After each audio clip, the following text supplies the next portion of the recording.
Hello mga bata!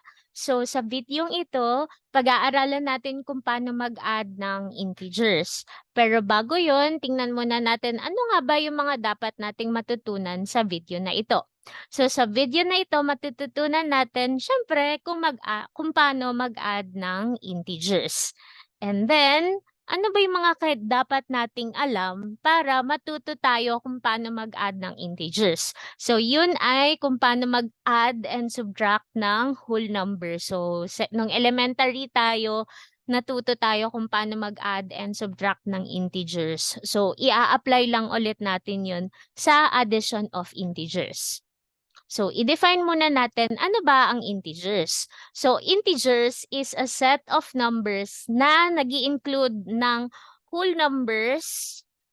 So, ano ba yung mga whole numbers? So, it includes 0 and yung mga positive numbers. So, 0, 1, 2, 3, 4, 5, and so on and so forth. And kasama din dito ang mga negative numbers. So, we have negative 1, negative 2, negative 3, negative 4, and so on and so forth. So, yung 0, sa right ng 0, ay makikita natin lahat ng positive numbers. While sa left naman ay negative numbers. Ano ba ang sign ng 0?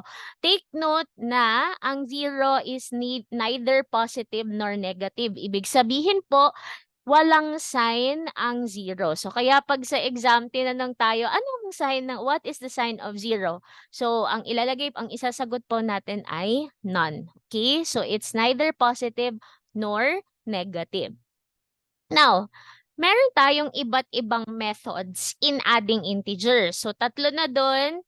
We have 3, so counter chips. So we are going to use the counter chips, number line, and using rules in adding integers. Pero ang i-discuss lang natin dito sa video na ito ay yung numbers 1 and 3. Yung using counter chips and using rules in adding integers. So simulan natin sa counter chips. So bago tayo magsimula sa counter chips, so may mga kailangan muna tayong tandaan. Una, kapag blue, inire-represent niya ay positive 1. So, kada bilog na blue, that is positive 1. And then, kada bilog na red, it represents negative 1. Okay? Blue ay positive 1, yung red ay negative 1. Tapos, kapag meron tayong tatlong bilog na blue, bibilangin lang natin, 1, 2, 3. So, ibig sabihin, it represents positive 3. So, pag may dalawang bilog na blue, that is positive 2. So, yun nga, bibilangin lang natin yung bilog. Then, kapag negative naman, so for example, meron tayong apat na pulang bilog. So, that's negative 4. Okay, so bibilangin lang natin kung ilan yung red na bilog, tapos it will represent the negative numbers. Pero kapag pinagsama ang positive at negative or yung blue na bilog at red na bilog, magiging 0. Okay, so magiging neutral. Okay, so let's start. So let's add positive 5 plus positive 3. So, kukuha tayo ng 5 blue na bilog kasi positive. Okay? So we have 5 na bilog, blue na bilog, and 3 blue na bilog. Then, bibilangin lang natin lahat. So we have 1, 2, 3, 4, 5, 6, 7, 8. So, meron tayong 8 na blue na bilog. And take note na kapag blue, it represents positive. So, kaya ang answer ay positive 8. Okay? Next naman. So, let's say we have positive 6 and positive 1. So, 6 na blue na bilog and then isa. Tas bilangin lang natin lahat. So, 1, 2, 3, 4, 5, 6, 7. So, therefore, meron tayong 7 na blue na bilog. So, that's positive 7. Okay, di ba? Madali lang. Okay. Now, next.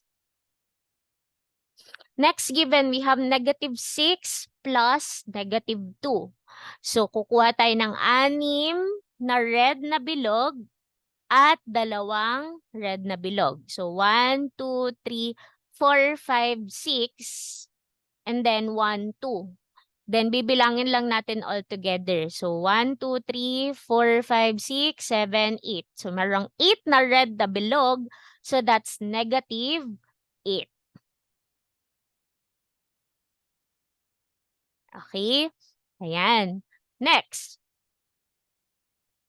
So what if we have negative 4 plus negative 4? So again, kukuha lang tayo ng tig-apat na pulang bilog kasi negative, and then count all of the bilogs, all of the circles. So 1, 2, 3, 4, 5, 6, 7, 8. So merong 8 na red na bilog. So answer is negative 8. Okay? Next given. So you have negative 4 plus negative 5. So merong 4 na pulang bilog and 5 pulang bilog. So we have 1, 2, 3, 4, 5, 6, 7, 8, 9. So we have 9 red circles. So that's negative 9. Okay? Next. So we have negative 6 plus positive 8.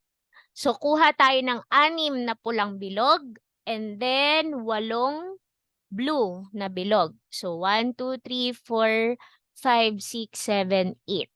And then take note na kapag meron tayong pula at blue, red and blue na circles, so that will make 0. So 0 yan. 0, 0, 0, 0, 0. Tapos, merong dalawang blue na natira. So, ang answer ay positive 2. Okay? Yan. Okay, next given. So, you have negative 7 plus positive 4.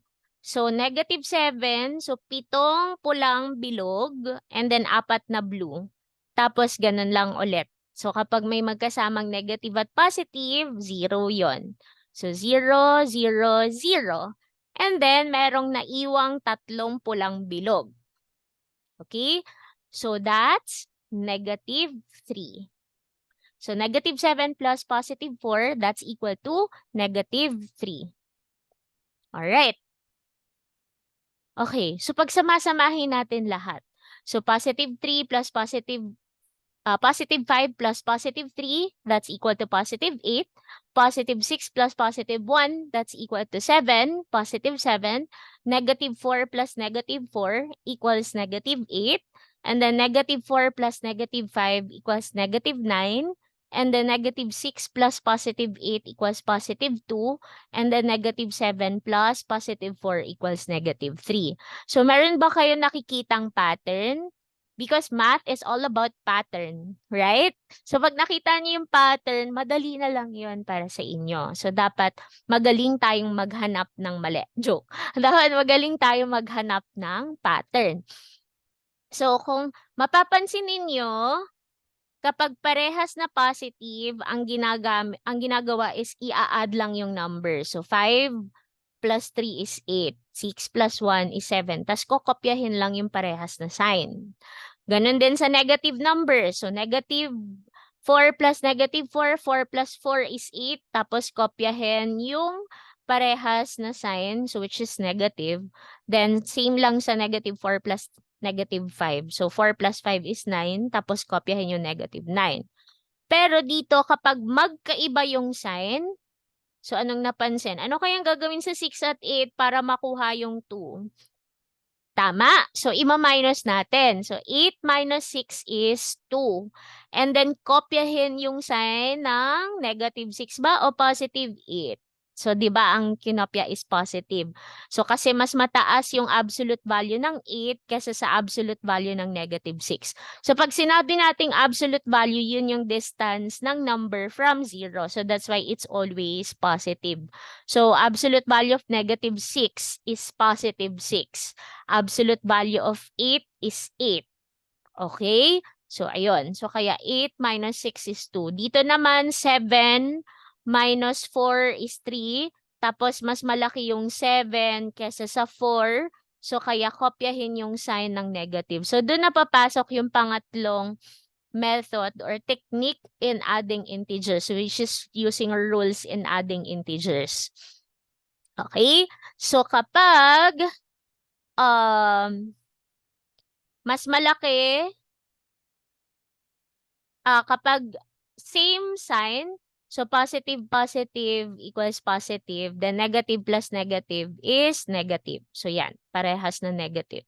So, kapag same sign, ang laging tatandaan natin is add and keep.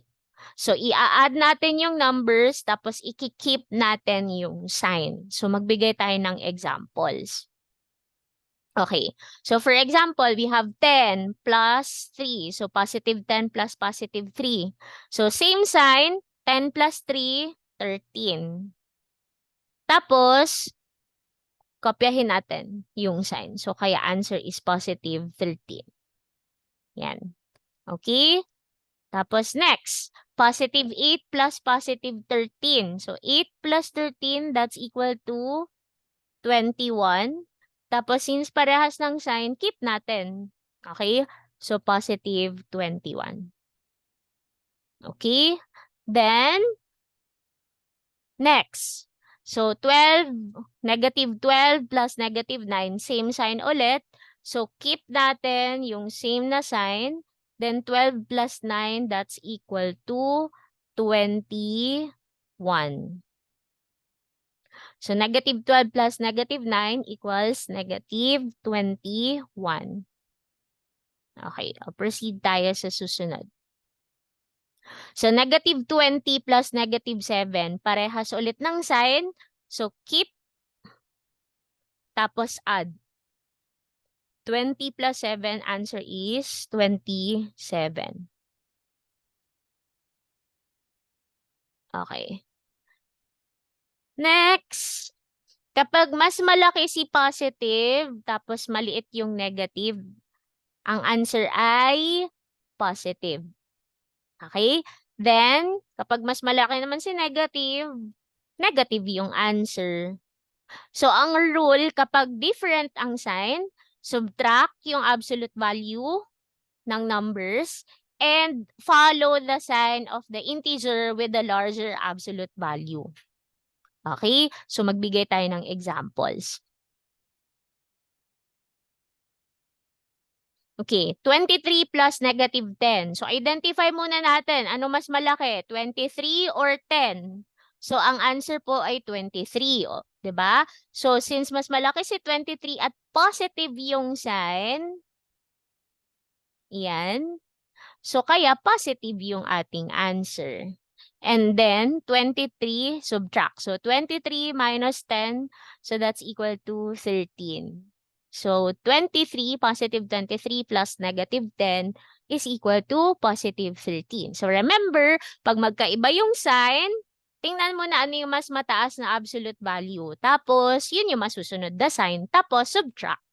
Okay? Next. So, you have negative 34 plus positive 12. So, again, tanungin muna natin, ano bang mas malaki? 34 or 12? So, answer is, of course, 34. So, since ang sign ni 34 ay negative, so yun yung susundin natin. Then, subtract. So, 34 minus 12, that's 20, 22. Okay? So, negative 34 plus positive 12 is equal to negative 22. Okay. Next example. Di ba? Pag mas maraming examples, mas marami tayong matututunan. Okay. So, ano mas malaki? 45 or 22? Tama. Ang answer ay 45. So, since 45 ay positive, so ang answer natin ay positive. Tapos, subtract. So, 45 minus 22, that's equal to 23. So, ang ating answer ay positive 23. Okay? Paalala pala, kapag positive yung number, So, pwedeng alisin na natin yung positive sign. So, 23 na lang. Pero pag negative, hindi natin pwedeng alisin yung negative. Okay? So, ulitin ko, kapag positive yung number, pwede nating alisin yung positive sign.